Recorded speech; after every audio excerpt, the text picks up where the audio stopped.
wabarakatuh. Innal hamdalillah nahmaduhu wa nasta'inuhu wa nastaghfiruh wa na'udzu billahi min syururi anfusina wa sayyiati a'malina may yahdihillahu fala mudhillalah wa may yudlil fala hadiyalah wa asyhadu an la ilaha illallah wahdahu la syarikalah wa asyhadu anna Muhammadan abduhu wa rasuluh. Qala Allah ta'ala fi kitabihil aziz ya ayyuhalladzina amanu taqullaha haqqa tuqatih wa la tamutunna illa wa antum muslimun.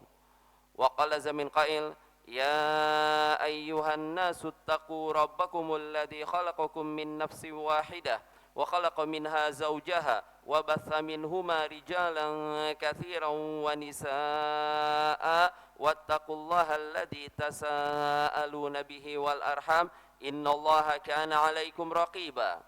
Wa qala aidan ya ayyuhalladzina amanu taqullaha wa qulu qawlan sadida yuslih lakum a'malakum wa yaghfir lakum dhunubakum wa may yuti'illah wa rasulahu faqad faza fawzan 'azima. Amma ba'd.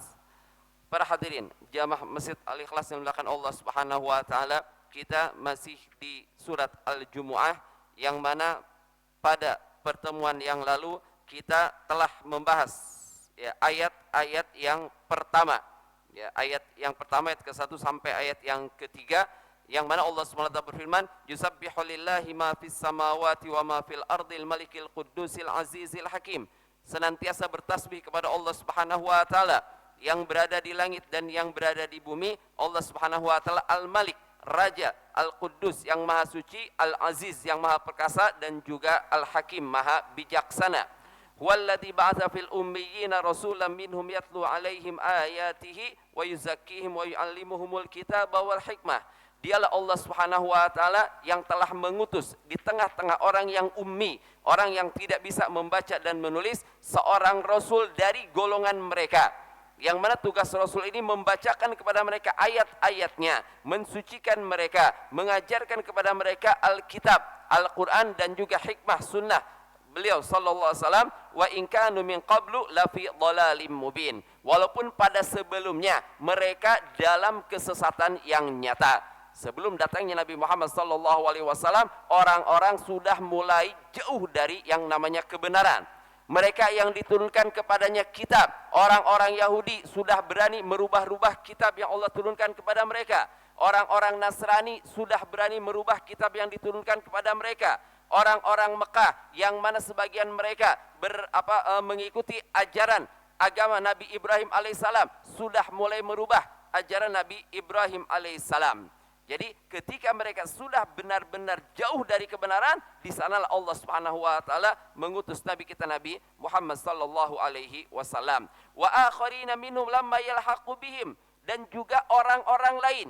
Artinya Nabi Muhammad sallallahu alaihi wasallam diutus bukan hanya untuk orang Arab saja, bukan diutus hanya untuk mereka yang hidup di zaman itu saja, tidak, tapi wa akharina minhum, dan juga yang selain mereka. Lamma yalhaqu bihim, yang belum bergabung dengan mereka, wa huwal azizul hakim, dan dialah Allah Subhanahu wa taala maha perkasa dan juga maha bijaksana. Ya sudah kita bahas pada pertemuan yang lalu, wa akharina minhum, artinya Nabi Muhammad diutus oleh Allah Subhanahu wa taala untuk seluruh umat manusia, untuk seluruh umat manusia. Ya, makanya kita sudah membahas hadis yang menjelaskan tentang bagaimana Allah Subhanahu wa taala mengutus Rasulullah sallallahu alaihi wasallam kepada umat manusia secara keseluruhan. Bahkan dalam hadis dijelaskan oleh Rasulullah, ketika orang-orang bertanya kepada Rasulullah sallallahu alaihi wasallam tentang firman Allah Subhanahu wa taala, wa akharina lamma yalhaqu bihim. Wa akharina lamma yalhaqu bihim. Siapa yang dimaksud dengan mereka? Orang-orang selain dari para sahabat Rasulullah sallallahu alaihi wasallam. Akhirnya dikatakan oleh Rasulullah, kalau seandainya agama ini di Suraya, kalau seandainya agama ini, iman ini ada di bintang, niscaya akan dicari, akan dikejar oleh orang yang seperti ini. Menunjuk kepada Salman Al-Farisi. yang menunjuk kepada Salman Al-Farisi. Sudah kita jelaskan tentang bagaimana Islamnya Salman Al-Farisi. Salman Al-Farisi yang tadinya seorang majusi, penyembah api, ditugaskan oleh ayahnya untuk menjaga api. Ya, benar-benar jangan sampai padam api yang ada. Dijaga oleh Salman Al-Farisi, melihat ternyata ada agama yang lebih baik daripada agama tersebut, pindah ke agama Nasrani. Kemudian setelah itu ya berpindah dari satu pendeta ke pendeta yang lain. Ini meninggal, pindah ke yang lain. Ini meninggal, pindah ke yang berikutnya. Sampai yang terakhir mengatakan bahwasanya sudah dekat zaman kenabian. Ya, sudah dekat zaman kenabian. Akhirnya Salman pun ya minta untuk berangkat ke tanah Arab, namun ternyata dijual. Ya, dikhianati, Salman dijual, dijadikan budak, menjadi budak seorang Yahudi. Lihat, artinya Salman sudah merasakan agama Majusi, sudah merasakan agama Nasrani, dan juga merasakan agama Yahudi. Tiga-tiganya dirasakan oleh Salman. Ya, sampai datang Nabi kita Nabi Muhammad sallallahu alaihi wasallam, yang akhirnya Salman pun memeluk agama Islam. Artinya perjuangan yang benar-benar diusahakan oleh Salman. Ya.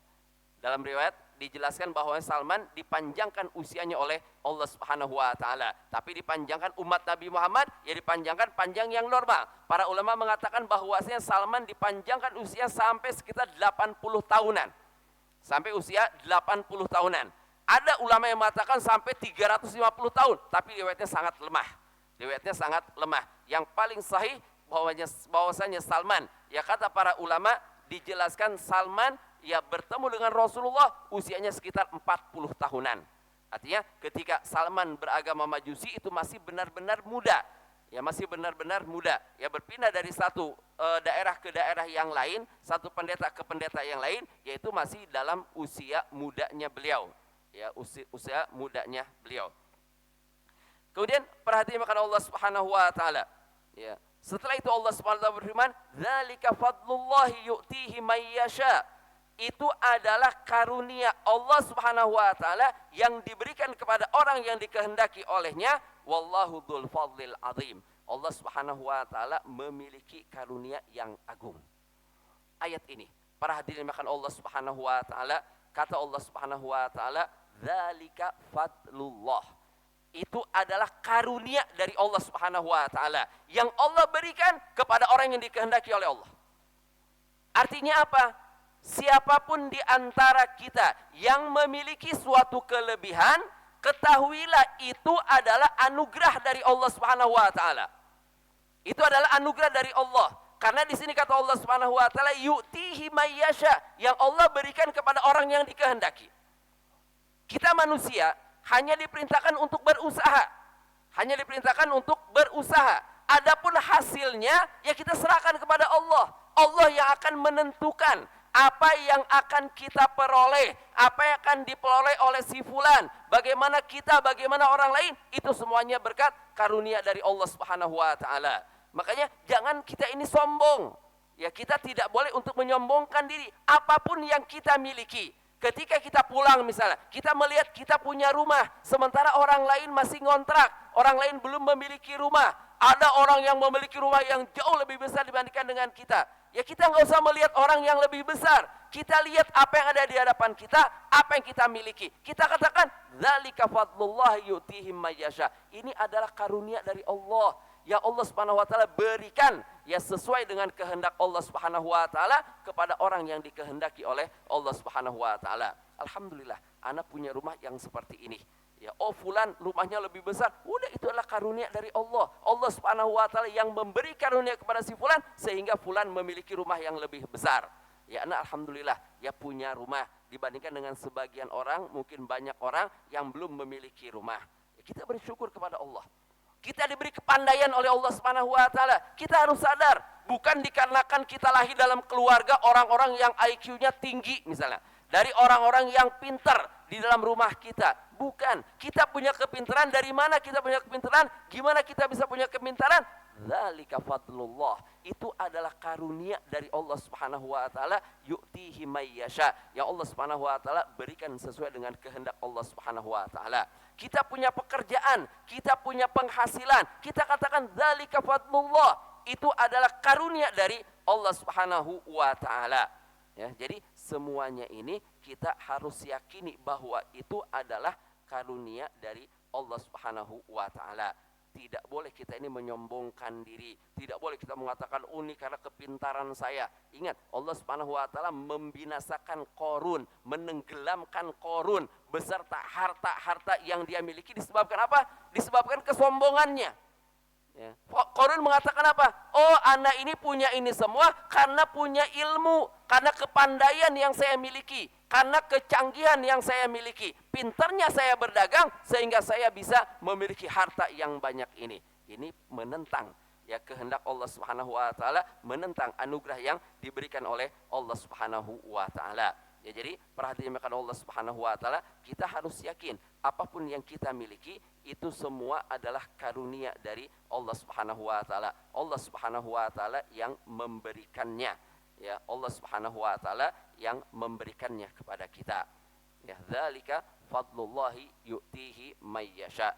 Ya, bahwasanya itulah karunia dari Allah Subhanahu wa taala yang Allah Subhanahu wa taala berikan sesuai dengan kehendak Allah Subhanahu wa taala. Yang jelas kita ini diperintahkan untuk apa? Diperintahkan untuk berusaha. Kita diperintahkan untuk berusaha. Ya, kita mencari kebenaran, berusaha mencari kebenaran akan dimudahkan oleh Allah Subhanahu wa taala. Ya, orang yang berusaha ya ikhlas karena Allah, berjuang sungguh-sungguh di jalan Allah, maka Allah Subhanahu wa taala akan mudahkan baginya jalan menuju Allah Subhanahu wa taala. Tapi ingat, kalau seandainya seseorang berusaha bukan karena Allah Subhanahu wa taala, maka jangan harap dia mendapatkan kebenaran. Kalau seandainya terjadi perdebatan yang mana mereka ingin mencari kebenaran, maka perdebatan tersebut akan dimudahkan oleh Allah Subhanahu wa taala. Tapi coba kalian perhatikan, kalau terjadi perdebatan antara dua orang, ya di dalam masalah agama, dua orang berdebat dalam masalah agama, masing-masing dari mereka mempertahankan argumen mereka, ya dengan dalih apapun juga, pokoknya saya harus menang, pokoknya saya harus bisa mengalahkan dia, pokoknya pemahaman saya harus menyebar. Ya, berarti dia bukan berdebat karena Allah, berarti dia bukan mencari kebenaran. Nah, kalau orang yang tidak mencari kebenaran, jangan harap dia akan mendapatkan kebenaran. Justru maka akan semakin sesat. Silakan perhatikan. Ya, kalau ada perdebatan dalam masalah agama, ya terkadang kita bisa melihat, oh ternyata si A ini dalilnya lebih kuat. Ya, si A ini lebih benar dibandingkan dengan pendapat si B. Kalau si B mencari kebenaran, maka dia akan mengakui kebenaran yang dibawakan oleh si A. Oh iya benar, dalil yang Anda bawakan dalil-dalil yang sahih. Anda memang sesuai dengan apa yang disyariatkan oleh Allah Subhanahu wa taala. Ya, pemahaman Anda sesuai dengan apa yang disyariatkan oleh Allah Subhanahu wa taala dan sesuai dengan apa yang disabdakan oleh Rasulullah serta pendapat dari para ulama. Ini kalau seandainya dia mau menerima. Tapi kalau dia tidak mau menerima, dia bukan mencari kebenaran, dia hanya mencari popularitas saja, dia hanya ingin mempertahankan argumennya saja, maka dia akan mencari lagi. Ya, mencari lagi argumen yang menguatkan pendapat dia, yang menguatkan argumen dia, yang terkadang ngawur berbicaranya kemana-mana, dalil-dalil yang lemah dipakainya, ya pendapat-pendapat yang lemah dipakainya untuk mempertahankan argumennya. Ya, ini orang-orang yang tidak berusaha karena Allah Subhanahu wa taala. Makanya dalam Al-Qur'an Allah berfirman, "Walladzina jahadu fina lanahdiyannahum subulana." Dalam surat Al-Ankabut ayat ke-69 Allah SWT berfirman, orang-orang yang berjihad, orang-orang yang bersungguh-sungguh di jalan kami, lanahdiyannahum subulana, niscaya kami akan tunjukkan kepadanya jalan menuju kami. Ya, jahadu fina, bersungguh-sungguh karena kami, kata Allah, bersungguh-sungguh mencari jalan yang benar. Kita kan setiap rakaat selalu berdoa kepada Allah, ihdinas siratal mustaqim, ya Allah tunjukilah kami ke jalan yang lurus. Sekarang pertanyaannya, apakah kita ini mengatakan hal tersebut ikhlas karena Allah Subhanahu wa taala, memang benar-benar ingin mendapatkan jalan yang lurus, ataukah hanya rutinitas sehari-hari saja? Saya disuruh oleh Allah Subhanahu wa taala atau disuruh oleh orang tua untuk melaksanakan sholat, untuk menjaga sholat yang 5 waktu. Udah, nggak peduli bacaan apa, maknanya apa yang ada di sana. Udah, yang penting saya melaksanakan sholat. Selesai, oh saya sudah sholat subuh, oh saya sudah sholat duhur, oh saya sudah sholat asar, oh saya sudah sholat maghrib, oh saya sudah selesai sholat isya. Seolah-olah ini adalah hanya beban saja. Padahal kalau kita lihat maknanya sangat agung sekali di dalam sholat kita. Ya, setiap rakaat kita selalu berdoa ihdinas siratal mustaqim, Ya Allah, tunjukilah kami ke jalan yang lurus. Jadi di sini dijelaskan oleh Allah Subhanahu wa taala, apapun yang kita miliki itu adalah karunia dari Allah Subhanahu wa taala. Kemudian selanjutnya perhatian dimakan Allah Subhanahu wa taala. Setelah Allah Subhanahu wa taala menjelaskan ya tentang karunia Allah Subhanahu wa taala terhadap umat Nabi Muhammad, ya kepada pengikut Nabi Muhammad sallallahu alaihi wasallam, maka kemudian selanjutnya Allah Subhanahu wa taala mengingatkan kita ya tentang agama yang lain, tentang agama yang terdahulu, bagaimana mereka mensikapi Nabi Muhammad sallallahu alaihi wasallam. Bagaimana mereka dengan dakwah yang disampaikan oleh Rasulullah sallallahu alaihi wasallam? Bagaimana sikap mereka terhadap kitab yang Allah Subhanahu wa taala turunkan di tengah-tengah mereka? Ya, kita lihat di dalam ayat selanjutnya, ayat yang kelima. Allah Subhanahu wa taala berfirman, "Matsalul ladzina hummilut taurata tsumma lam yahmiluha." Perumpamaan orang-orang yang dipikulkan kepada mereka at-Taurat, kitab Taurat, tsumma lam yahmiluha, kemudian mereka tidak memikulnya. Ya, kamatsalil himari yahmilu asfara, maka mereka itu seperti keledai yang membawa tumpukan kitab. Seperti keledai yang membawa tumpukan kitab. Bi sama qaumil ladzina kadzdzabu bi ayatillah. Betapa buruknya perumpamaan kaum yang mendustakan ayat-ayat Allah Subhanahu wa taala. Wallahu la yahdil qaumadz zalimin. Sesungguhnya Allah Subhanahu wa taala tidak akan memberi petunjuk kepada orang-orang yang berbuat kezaliman. Lihat ya, di sini perhatian makan Allah Subhanahu wa taala. Allah Subhanahu wa taala menyindir agama apa? Agama yang diturunkan Taurat kepada mereka, yaitu orang-orang Yahudi. Ya, orang-orang Yahudi yang disindir oleh Allah Subhanahu wa taala. Makanya di sini Imam Ibnu Katsir mengatakan yaqulu ta'ala zaman lil yahudi alladziina utut taurata ya wa hammaluha lil amali biha thumma lam ya'malu biha. Di sini Allah Subhanahu wa taala mencela orang-orang Yahudi yang diberikan kepada mereka Taurat, yang dibebankan kepada mereka Taurat agar mereka mengamalkan. Ya, agar mereka mengamalkan ya apa yang berada di dalamnya, namun mereka tidak mau mengamalkannya. Hati-hati ya. Di sini kita dicontohkan oleh Allah Subhanahu wa taala, diberi contoh oleh Allah Subhanahu wa taala suatu kaum yang diturunkan kepada mereka kitab, diperintahkan untuk mengamalkannya, tapi mereka tidak mau mengamalkannya. Ya, orang-orang Yahudi diturunkan Taurat tidak mau mengamalkannya. Hati-hati, berarti apa? Allah Subhanahu wa taala memberi contoh kepada kita agar kita ini tidak meniru mereka. Agar kita tidak menjadi seperti mereka. Mereka diturunkan kitab oleh Allah kepada mereka, kitab Taurat, kita pun sama diturunkan oleh Allah Subhanahu wa taala kepada kita Al-Qur'anul Karim. Apakah sikap kita akan sama seperti mereka?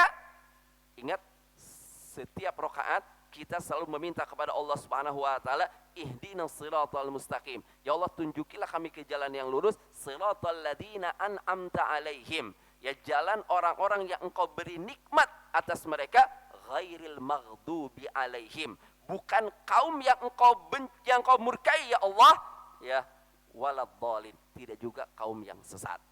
Ya. Para ulama menjelaskan ghairil maghdubi alaihim, yang dimurkai oleh Allah. Kaum yang dimurkai oleh Allah Subhanahu wa taala adalah bangsa Yahudi. Ya, kita berusaha untuk menghindar, ya, berdoa kepada Allah Subhanahu wa taala agar tidak digolongkan dalam golongan orang-orang Yahudi waladhdallin dan juga orang-orang Nasrani, orang-orang yang sesat. Artinya ya, ini bukan hanya mereka saja, tapi orang-orang yang sepemahaman dengan mereka. Orang-orang yang sepemahaman dengan orang-orang Yahudi, ya maka al-maghdubi alaihim. Orang yang sepemahaman dengan orang-orang Nasrani berarti mereka ad-dhalin, orang-orang yang sesat. Jadi kita selalu berdoa kepada Allah agar tidak disamakan dengan mereka. Kita lihat sifat yang dimiliki oleh orang-orang Yahudi. Kata Allah Subhanahu wa taala di sini dijelaskan bahwasanya mereka orang-orang yang dipikulkan kepada mereka kitab Taurat, yang dimana ditugaskan oleh Allah Subhanahu wa taala untuk mengamalkannya, namun mereka tidak mau mengamalkannya. Matsalhum fi dzalika kamatsalil himari yahmilu asfara. Perumpamaan mereka, kata Imam Ibnu Katsir, seperti seekor keledai yang membawa tumpukan kitab.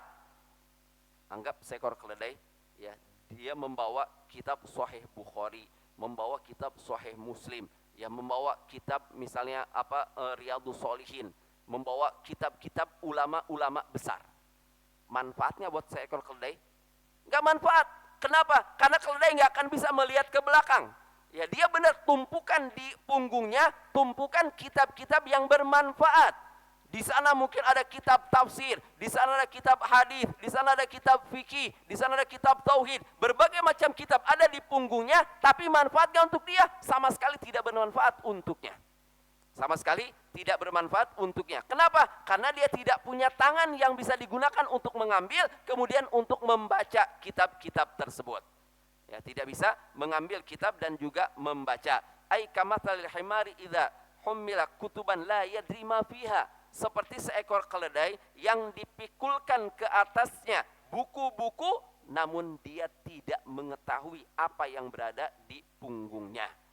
Ya, fahuwa yahmiluha hamlan hissiyan wala yadri ma alaih. Dia hanya merasakan saja, oh di punggung saya ada sesuatu yang berat. Apa isinya, apa kandungannya, saya tidak mengetahui. Wa kadzalika haula'i fi hamlihimul kitab alladhi utuhu ya hafidhuhu lafdhan walam yatafahhamuhu wala amilu bimuqtadahu. Demikian pula mereka dalam memikul kitab yang diturunkan oleh Allah Subhanahu wa taala kepada mereka. Mereka hanya menghafalnya saja ya secara lafadznya, tapi mereka tidak berusaha untuk memahaminya dan juga tidak berusaha untuk mengamalkan kandungan yang ada di dalamnya. Lihat, kaum muslimin, bagaimana mereka dengan Al-Quranul Karim? Apakah kaum muslimin mengamalkan Al-Quranul Karim? Apakah kaum muslimin menghafalkan Al-Quranul Karim? Iya, kaum muslimin menghafalkan Al-Quranul Karim. Makanya hati-hati ya, kita menghafalkan Al-Quranul Karim, apa tujuannya? Tujuannya agar menang di lomba, agar terkenal, agar bisa diketahui, oh fulan ini orang yang hafalannya banyak, oh fulan orang yang bagus bacaannya, oh fulan orang-orang yang menguasai Al-Quranul Karim. Apa tujuan kita menghafalkan Al-Quranul Karim? Apakah tujuan kita hanya untuk hafal saja, hanya untuk dibaca ketika menjadi imam saja? Ketika jadi imam, wah dibaca ayat-ayat yang panjang. Ketika sholat sendiri, hanya ayat-ayat pendek yang dibacanya, hanya dalam juz amma yang dia baca ya. Jadi apa tujuan menghafalkan Al-Quranul Karim? Tujuannya untuk belajar yang benar, untuk mengamalkannya, atau untuk apa? Allah Subhanahu wa taala Maha mengetahui. Jangan sampai kita ini seperti orang-orang Yahudi, mau menerima Taurat yang diturunkan oleh Allah, tapi mereka hanya bisa menghafalkannya saja, mereka hanya bisa menjaganya saja, namun mereka tidak memahami kandungan yang ada di dalam kitab tersebut. Makanya jangan malas untuk belajar, jangan malas untuk membaca ya. Kalau kita punya kitab tafsir di rumah kita misalnya, ya sekarang alhamdulillah tafsir sudah banyak terjemahannya ke bahasa Indonesia. Kita punya sedikit uang, ya sisihkan uang kita, beli kitab, kita baca. Jangan kita bangga, oh saya punya tafsir Ibnu Katsir ada 10 jilid misalnya. Ya, karena terjemah ya ringkasan tafsir Ibnu Katsir itu sampai belasan jilid. Ya sampai banyak jilid. Bangga, tuh lihat di rumah saya, di raknya berjejer kitab yang begitu bagusnya. Tafsir Ibnu Katsir. Sehingga ketika ada orang datang, orang memuji, Masya Allah akhi antum punya ini ya. Wah ini mahal ini kitab. Wah ini Masya Allah ini enak nih bisa dipelajari. Padahal tidak pernah disentuh kitab itu. Dari pertama beli ditaruh, ya udah ditaruh. Nggak mau untuk membukanya, nggak mau meluangkan waktu untuk membuka tafsir tersebut. Ya, jadi kita ini ketika diberikan oleh Allah Subhanahu wa taala Al-Qur'anul Karim kepada kita, maka hendaklah kita ini mau membacanya, kita mau mempelajarinya, dan kita mau mengamalkannya. Jangan seperti orang-orang Yahudi, dibebankan Taurat kepada mereka, diturunkan Taurat kepada mereka, mereka tidak berusaha untuk memahaminya. Mereka tidak berusaha untuk memahaminya. Bahkan Imam Ibnu Katsir mengatakan bal awwaluhu wa harrafuhu. Ya, wabaddaluhu fihim aswa halan minal hamir. Bahkan mereka ya mentakwil kandungan-kandungan yang ada dalam kitab Taurat tersebut, merubah-rubah apa yang ada di dalam kitab Taurat tersebut, bahkan mereka lebih buruk dibandingkan dengan keledai. Li'annal himar la fahmalahu, karena keledai itu tidak memahami ya, mereka tidak memahami, mereka tidak menggunakannya. Sementara orang-orang Yahudi, ya, mereka berusaha untuk merubah Taurat. Mereka memalingkan makna-makna yang ada di dalam kandungan Taurat. Makanya dalam ayat yang lain Allah berfirman, ulaika kal an'ami balhum adall, ulaika humul ghafilun. Kata Allah Subhanahu wa taala, mereka itu seperti binatang ternak. Ya, mereka seperti binatang ternak, balhum adall, bahkan lebih sesat dibandingkan dengan binatang ternak. Ya, kalau binatang ternak hanya membawa saja, ya, hanya membawa saja kitab-kitab tersebut dan enggak memahami maknanya. Kalau mereka, ya, membawa, namun setelah itu apa? Mereka memalingkan kandungan yang ada di dalamnya. Mereka merubah hukum-hukum yang ada di dalamnya. Mereka merubah lafaz-lafaz yang ada di dalam kitab tersebut. Ya. Oleh karena itu, di sini Allah Subhanahu wa taala berfirman, bi'sa matsalul qaumil ladzina kadzdzabu biayatillah. Betapa buruknya perumpamaan suatu kaum yang mereka mendustakan ayat-ayat Allah Subhanahu wa taala. Wallahu la yahdil qaumadz zalimin. Sesungguhnya Allah Subhanahu wa taala tidak akan memberi hidayah, tidak akan memberi petunjuk kepada orang-orang yang berbuat kezaliman, kepada suatu kaum yang berbuat kezaliman. Lihat, ya. Di sini perhatikan Allah Subhanahu wa taala, kalau kita perhatikan, ya, di sini jelas dijelaskan oleh Allah Subhanahu wa taala, mereka dibebankan Taurat, diberikan Taurat, tapi mereka tidak mau mengamalkannya. Mereka tidak mau mempelajarinya dan mereka tidak mau memahami kandungan yang ada di dalam Taurat. Makanya orang-orang Yahudi adalah orang-orang yang sangat sesat sekali. Orang-orang Yahudi, ya, sebagaimana dijelaskan, orang-orang Yahudi adalah orang yang paling sedikit yang mengikuti petunjuk. Orang Yahudi adalah orang yang paling sedikit mengikuti petunjuk. Dalam hadis, ya, Rasulullah bersabda, kata Rasulullah, lau ana bi asyratun minal yahud. Kalau seandainya beriman kepadaku 10 orang Yahudi. Lihat. Ya, Nabi sampai menyabdakan, kalau beriman kepadaku 10 orang Yahudi, la amana banil yahud. Niscaya semua orang Yahudi akan beriman. Tapi lihat di dalam sejarah. Lihat di dalam sejarah. Ya, sahabat Rasulullah SAW berapa banyak dari golongan Yahudi? Berapa banyak dari golongan Yahudi? Para ulama menjelaskan, ya, maksud sabda Rasulullah, kalau beriman kepadaku 10 orang Yahudi, maksudnya 10 pemimpin dari golongan Yahudi. 10 pemimpin dari golongan Yahudi, mereka masuk Islam, semua orang Yahudi akan masuk Islam. Tentunya pemimpin-pemimpin itu banyak. Ya, pemimpin dalam suatu kabilah itu banyak. Ya, pemimpinnya itu banyak. Artinya, oh ini dimuliakan, oh ini dihormati oleh mereka, oh ini dianggap perkataannya oleh mereka. Nah, kalau ada 10 orang seperti itu yang masuk Islam, kata Rasulullah, niscaya semua orang Yahudi masuk Islam. Tapi kita lihat dalam sejarah, ya, dalam sejarah Nabi Muhammad hijrah dari Mekah ke Madinah. Di Madinah, di sekitar kota Madinah ada 3 kabilah besar Yahudi. Bukan kabilah-kabilah kecil, bukan sedikit orang-orang Yahudi, tapi 3 kabilah besar. Ya. Tapi dari kabilah-kabilah besar tersebut nggak nyampe 10, ya, pentolan-pentolan mereka yang masuk ke dalam agama Islam. Ketika ada yang masuk agama Islam pun langsung ditentang oleh mereka. Ya, sebagaimana Abdullah bin Salam, ketika sebelum masuk Islam, dikatakan, dia adalah pemimpin kami, dia orang yang paling berakal di antara kami, orang yang pintar di antara kami. Ketika keluar menunjukkan keislamannya, langsung dibalikan oleh mereka. Enggak, dia adalah seorang pendusta, dia adalah orang yang bodoh, dia adalah dibalikan keadaannya, langsung mereka yang tadinya memuji-muji malah langsung menjatuhkan, ya, orang Yahudi yang masuk ke dalam agama Islam. Makanya jangan heran, ya, kalau kita membaca sejarah orang-orang Yahudi yang masuk Islam itu sangat jarang sekali. Sangat jarang di antara mereka yang masuk ke dalam agama Islam. Beda dengan agama-agama yang lain, beda dengan agama-agama Nasrani. Ya, orang-orang Nasrani itu banyak yang masuk ke dalam agama Islam. Ya, orang-orang selain itu banyak yang masuk ke dalam agama Islam. Tapi orang Yahudi paling sedikit.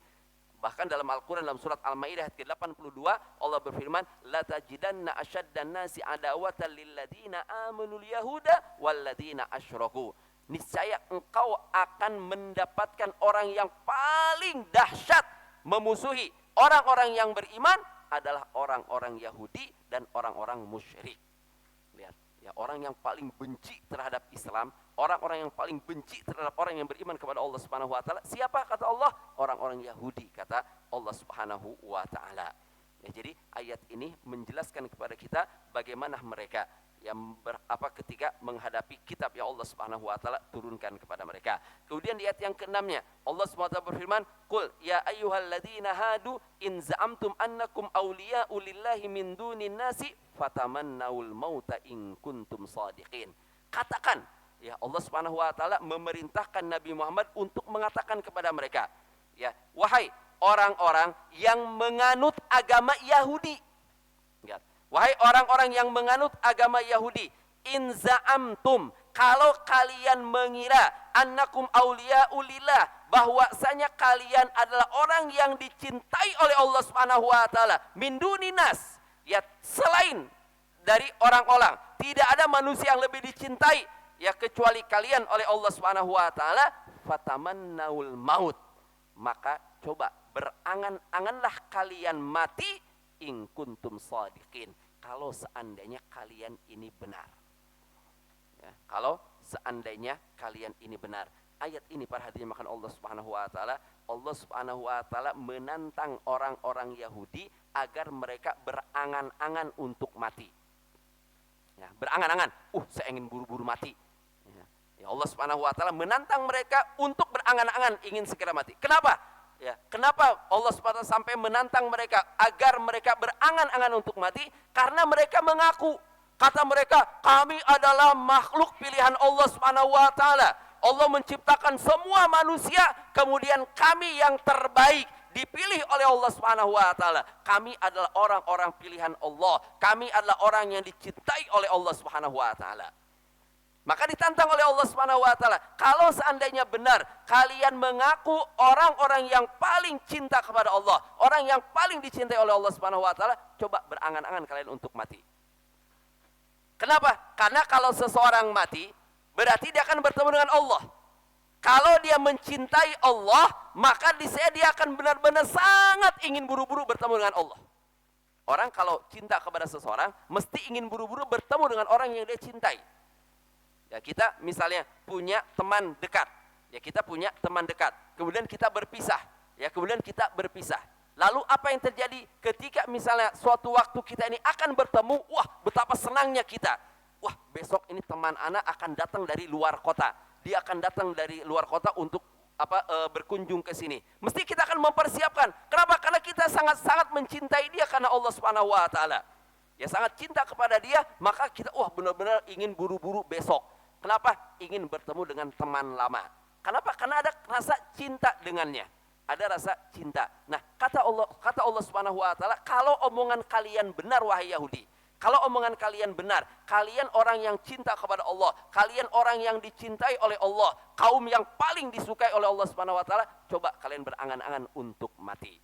Agar kalian bertemu dengan orang yang kalian cintai, agar kalian bertemu dengan Allah yang katanya sangat kalian cintai.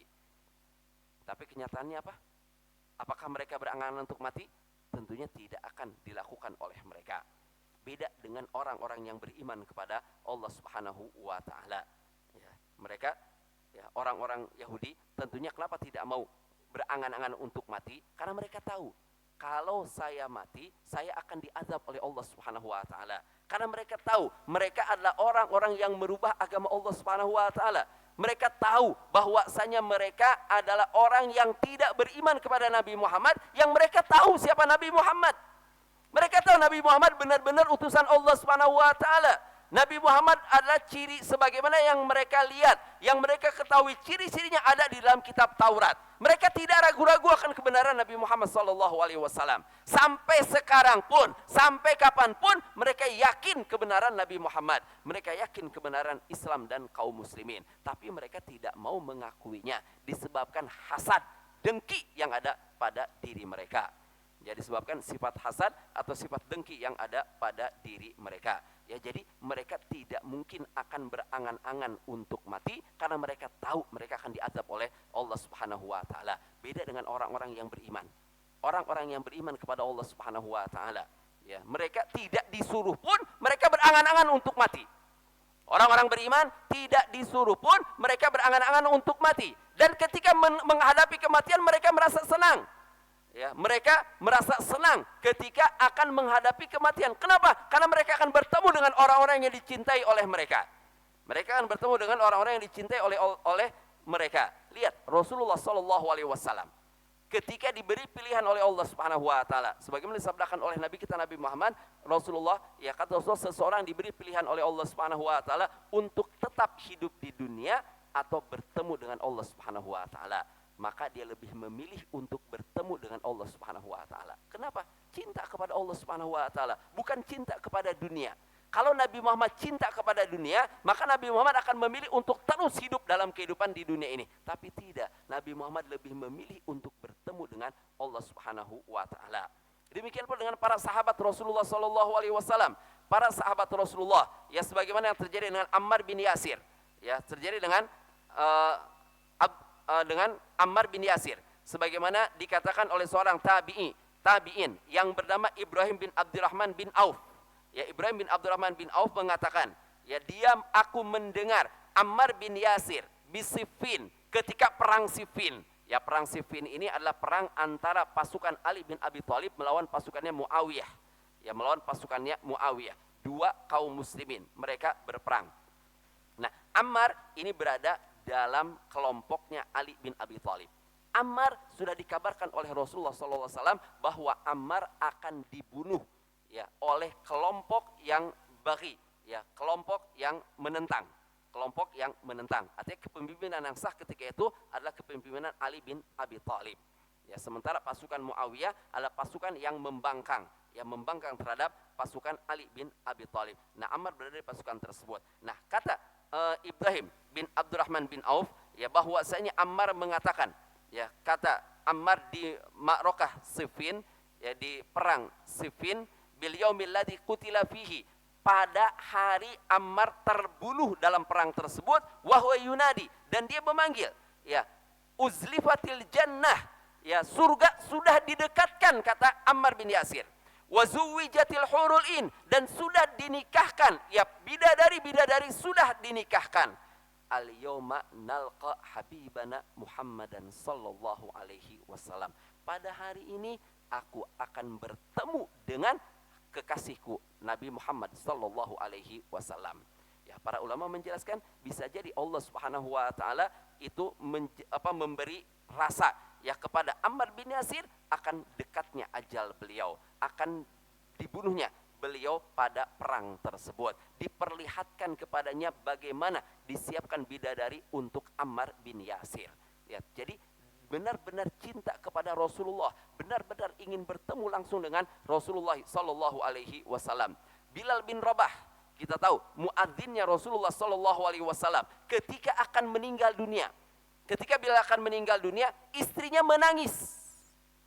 Ya, bagaimana tidak menangis istrinya? Ya, suaminya akan meninggal dunia, orang yang dicintainya akan meninggal dunia, orang yang hidup bersamanya akan meninggal dunia. Dalam keadaan akan meninggal dunia, menangis istrinya, wajar istrinya menangis. Wa qalat wa hazanah, ya, kata istrinya betapa menyedihkannya. Ya, istrinya mengatakan betapa menyedihkannya. Qalalah, maka Bilal mengatakan bal wa tarabah. Ya, bahkan kata Bilal betapa bahagianya. Lihat, orang mau meninggal dunia, ketika dikatakan oleh istrinya betapa menyedihkannya, tapi dibalik oleh Bilal, kata Bilal tidak, betapa bahagianya, kata Bilal. Ghadan nalqal ahibbah Muhammadan wa hizbahu. Besok kami akan bertemu dengan orang yang kami cintai, bertemu dengan Nabi Muhammad dan juga sahabat-sahabatnya. Subhanallah. Ya, cinta. Karena kecintaan, ingin buru-buru bertemu dengan orang yang dicintainya. Cinta kepada Rasulullah, ingin buru-buru bertemu dengan Rasulullah. Cinta dengan para sahabat, orang-orang yang beriman kepada Allah Subhanahu wa taala. Bilal berangan-angan ingin buru-buru bertemu dengan para sahabat, dengan Rasulullah dan juga para sahabatnya, orang-orang yang beriman kepada Allah Subhanahu wa taala. Jadi beda perhatian makan Allah Subhanahu wa taala antara orang yang beriman kepada Allah dan orang yang kufur kepada Allah Subhanahu wa taala. Kalau orang-orang yang beriman mengharapkan kematian ketika disyariatkan jihad. Ya. Kenapa? Kaum muslimin kalau jihad selalu menang. Ya, kalau jihad, kaum muslimin selalu menang. Kenapa? Karena mereka tidak takut mati. Musuh-musuh Allah Subhanahu wa taala mereka takut mati. Makanya mereka ragu-ragu di dalam peperangan. Ragu-ragu di dalam peperangan. Kaum muslimin kalau perang justru itu yang dicari oleh mereka. Justru syahid yang dicari oleh mereka. Karena kemudahan dari Allah Subhanahu wa taala. Orang yang mati syahid, tidak ada yang menghalangi orang yang mati syahid masuk surga kecuali satu, yaitu hutang. Kalau dia meninggal dunia di medan perang, mati syahid dalam keadaan tidak memiliki hutang, langsung dimasukkan ke dalam surga oleh Allah Subhanahu wa taala. Makanya orang beriman, ya dia berperang, semangat berperang.